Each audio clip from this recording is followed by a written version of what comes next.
Doctor যদি অপরাধ করে অআমলযোগ্য non cognizable offence, that is fine, জামিনযোগ্য, ঠিক আছে। কিন্তু দেখবেন ডাক্তারকে কোনো সেটেলমেন্ট করার সুযোগ দেয় নাই।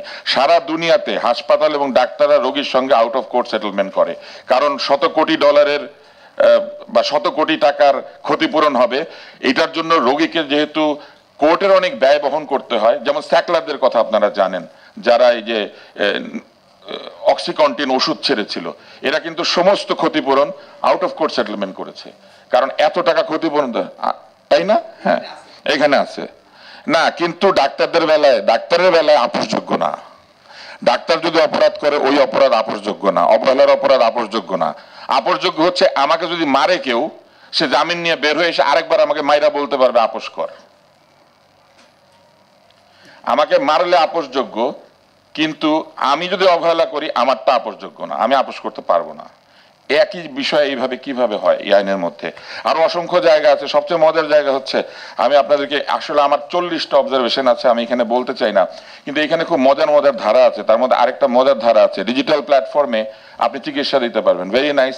ডিজিটাল কোনো ল্যাবরেটরি রিপোর্টে স্বাক্ষর চলবে না, ভেরি নাইস।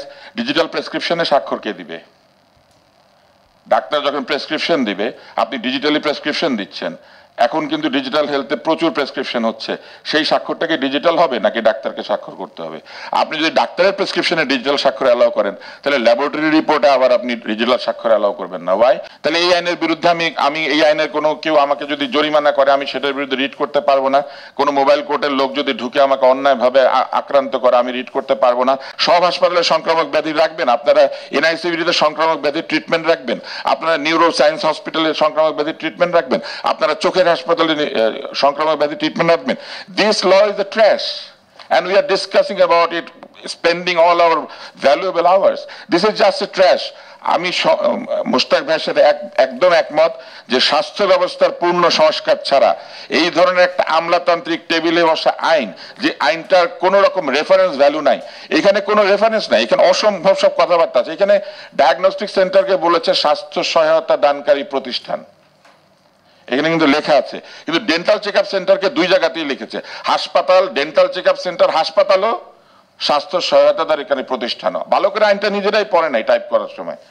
তারপর আরেকটা কাজ করেছে, আপনারা দেখবেন, রেডিওলজি সেন্টার আর ইমেজিং সেন্টার দুইটাকে আলাদা করেছে, করে বলেছে রেডিওলজি সেন্টার হচ্ছে হাসপাতাল আর ইমেজিং সেন্টার হচ্ছে স্বাস্থ্য সহায়তা দানকারী প্রতিষ্ঠান। এখানে বলা আছে ডাক্তারের তত্ত্বাবধানে যে ব্যক্তি স্বাস্থ্য সহায়তা দিবে সেই স্বাস্থ্য সহায়তা দানকারী।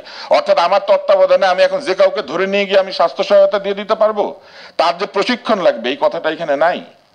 এবং আরো অদ্ভুত অদ্ভুত কথাবার্তা আছে যেগুলো মানে it is just a trash. আমি এইভাবে কখনো কথা বলতে পছন্দ করি না, কিন্তু একটা আবর্জনাকে আবর্জনা ছাড়া আর কিছু বলার নাই। এখানে বলা হয়েছে হাসপাতালকে বর্জ্য ব্যবস্থাপনা করতে হবে, প্রথম বর্জ্য হিসেবে এটাকে ছুড়ে ফেলে দেওয়া উচিত।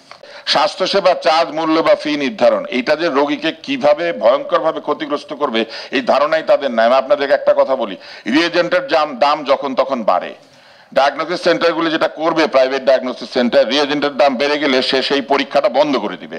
কারণ এই আইন অনুযায়ী মূল্য নির্ধারণের জন্য যে 1 মাস 1.5 মাস বা 2 মাস সময় লেগে যাবে, সেই দীর্ঘসূত্রিতার কারণে দেখা যাবে যে এই ডায়াগনস্টিক প্রাইভেট ডায়াগনোসিস সেন্টারগুলি লস করবে এবং তারা সেই টেস্ট করবে না। এবং এই উদাহরণ বাংলাদেশে আছে। NS1 অ্যান্টিজেন পরীক্ষা করার সময় ডেঙ্গু কিটের দাম নির্ধারণ করে দেওয়া হয়েছিল 500 টাকা।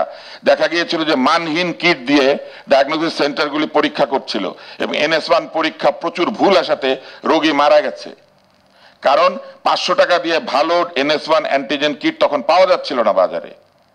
একই বিষয় আমরা N95 মাস্কের ব্যাপারে দেখেছি, একই বিষয় আমরা PCR টেস্টের সময় দেখেছি।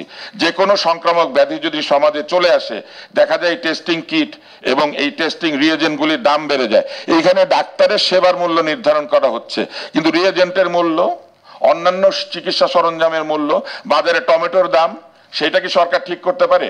ডাক্তারের বেতন ঠিক করলে বাজারে টমেটোর দামও ঠিক করে দিতে হবে। CSDর মতো দোকান দিতে হবে যেখানে ডাক্তাররা গিয়ে বাজার করবে ভর্তুকি মূল্যে। এটা একটা অবাস্তব আইন। এই আইন আসলে কাগজে কলমে খুব সুন্দর, কিন্তু এই আইন কোনোভাবেই, এটা যদি আজকে ইমপ্লিমেন্ট করা হয়, কালকে স্বাস্থ্য ব্যবস্থা দ্বিগুণ ভাবে ক্ষতিগ্রস্ত এবং রোগীদের অধিকার ক্ষুণ্ণ হবে। রোগীদের অধিকার শুধুমাত্র চিকিৎসা পাওয়ার অধিকার না, রোগীদের অধিকার একই সঙ্গে চিকিৎসা পরবর্তী অধিকার, যে চিকিৎসা আছে সেটা পাওয়ার অধিকার। এই আইনে কোথাও লেখা নাই হাসপাতালের অ্যাক্সেসিবিলিটির ব্যাপার। বাংলাদেশের অধিকাংশ হাসপাতালে হুইল চেয়ার নিয়ে ঢোকা যায় না।